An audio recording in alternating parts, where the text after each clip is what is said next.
Formerly introduced as Deep Pockets Daddy, he is asking for a moment of our time to say a few words. So settle back, catch a few Z's.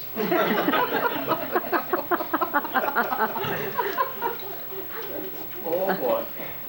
60 years ago, I became a slave. No. I've got to talk about this thing here. 62 years ago, I was a college student, and I was given an opportunity to travel clear from the south end of South Dakota, Augustana College, up to the north end of North Dakota, to teach vacation Bible schools and to supply for the pastaways on vacation. And I was supposed to eat my meals while I stayed at the parsonage at Brodal's Cafe in Van Hook, North Dakota. So on Monday morning, I went down to the cafe to have my noon meal. And I met Morris Brodal. And he said, well, you will sit over there in the booth, and the waitress will come in and take care of you. The waitress that came in with this thing here. And oh boy, did she serve a good meal. And did I enjoy the meal. So I kept on eating at Brodal's Cafe. On Tuesday, I found out that she was a pianist for the church. So I had to go back in the evening to talk to her about the hymns for the following Sunday.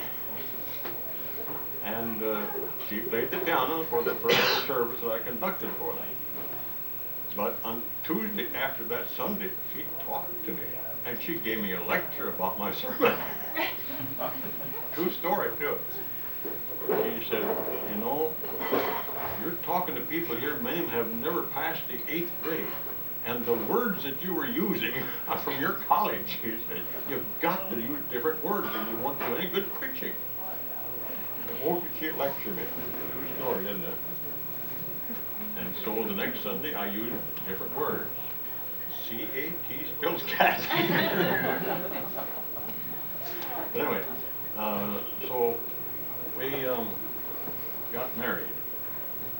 And first of all, she was the wife of a service station attendant, which I was doing when I got married.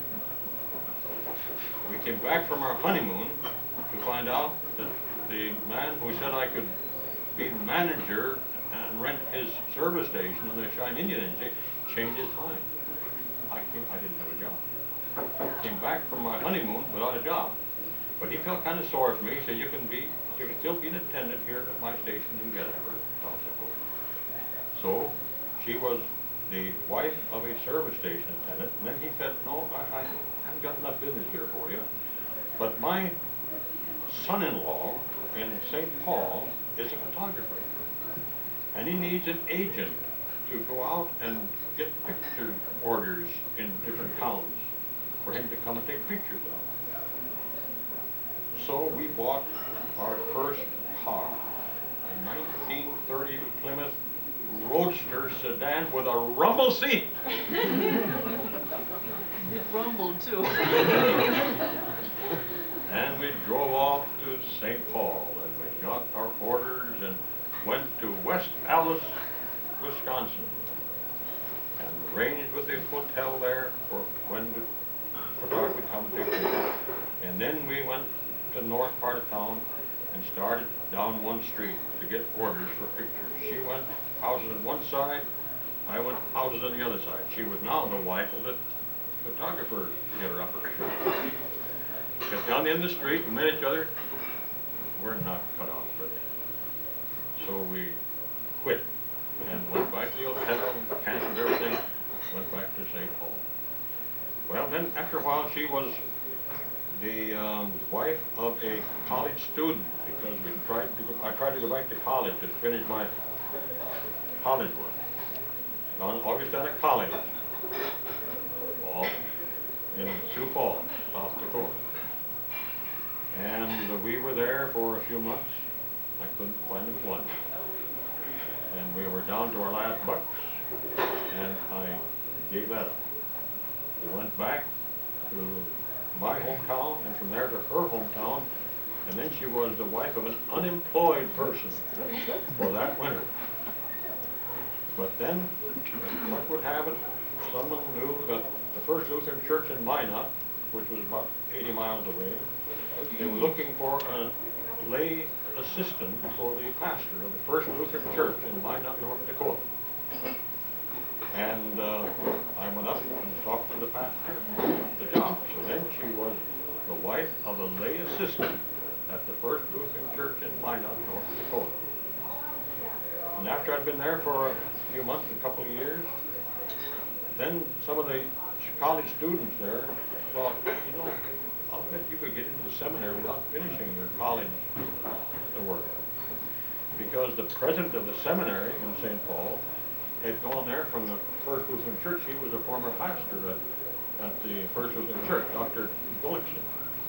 And so I sent my application in. I got a letter back. Come on in. So I went, and she was then the wife of a seminary student at Luther Theological Seminary. More used to say cemetery in St. Paul, Minnesota. And at the end of the first year, the seminary president got me a job preaching out in North Dakota. And so for 2.5 years, she was the wife of a seminary student who was a student preacher.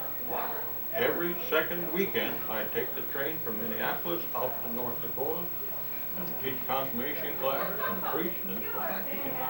The summertime, it was all out there, both of us, and this thing back here, we're out there. And I was their student pastor. And of course then came my year for seminary internship, and because of my experience as a student pastor, I was exempt from internship.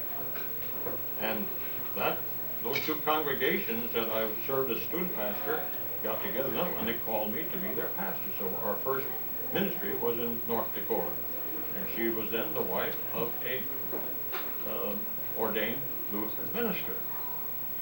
And from then on, oh boy, she was my assistant, she was my nagger, she was this and that and the other thing, and nobody else. Pardon? Well, I go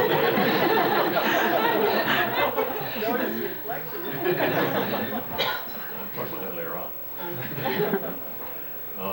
And then, see, now you disrupted me. Yeah, nobody else in all this world would have stuck with me the way she did. It was all she had to put up with. Time wouldn't. In fact, when we went to the Twin Cities to be a seminary student, after we paid our first month's rent, we had $30 in cash left. I had no idea where the next money was coming from.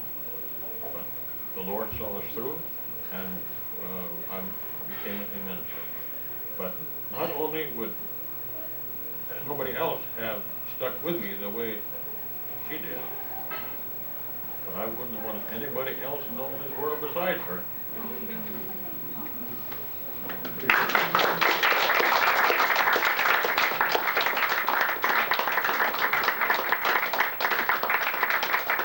I will close this dissertation by singing a very appropriate song. School days, dear old golden rule days, reading and writing and arithmetic, taught to the tune of a hickory stick. You were my queen in calico, I was your bashful barefoot beau, and you rode on your sleigh, I love you so. When we were a couple of kids,